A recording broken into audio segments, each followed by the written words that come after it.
Praise the lord. యేసు రక్తమే జయము. మన రక్షకుడు మన విమోచకుడు అని యేసుక్రీస్తు పరిశుద్ధ నామములో అందరికీ వందనాలు. చిన్న ప్రార్థన ద్వారా ఈ ఉదయకాల వాక్య ధ్యానం చేసుకుందాము.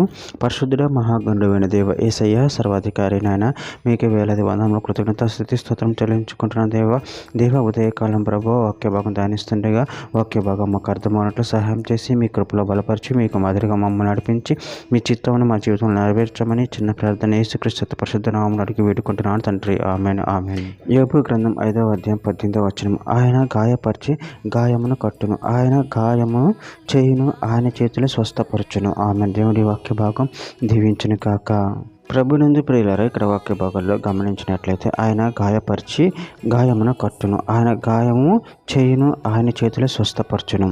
అదేవిధంగా వాక్య భాగంలో గమనించినట్లయితే ద్వితీయోపదేశ కాండం 32వ అధ్యాయం 39వ వచనంలో ఇదిగో నేనే దేవుడును, నేను తప్ప వేరొక దేవుడు లేడు, మృతును అందించువాడును బ్రతికించువాడును నేనే, గాయపరచువాడును స్వస్థపరచువాడును నేనే, నా చేతిలో నుండి విడిపించువాడెవడును లేడు.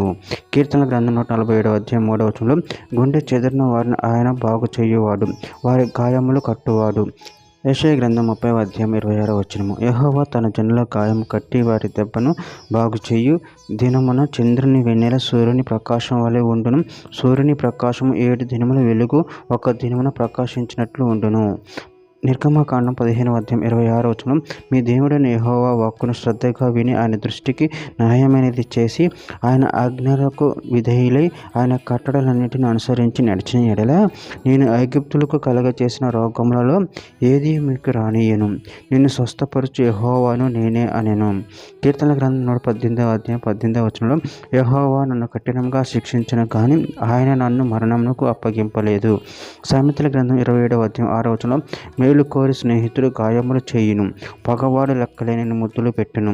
హోషేయ గ్రంథం 6వ అధ్యాయం 1వ వచనంలో మనము యెహోవా ఎద్దుకు మరలుదము రండి, ఆయన మనను చిల్చివేసును, ఆయనే మనను స్వస్థపరచును, ఆయన మనను కొట్టును, ఆయనే మనను బాగు చేయును. చివరిగా ఒక మాట, కొరింథీయులకు రాసిన మొదటి పత్రిక 11వ అధ్యాయం 32వ వచనంలో మనము తీర్పు పొందని ఎడల లోకంతో పాటు మనకు శిక్షావిధి కలుగకుండునట్లు ప్రభు చేత శిక్షింపబడుచున్నాము. ఆమెన్.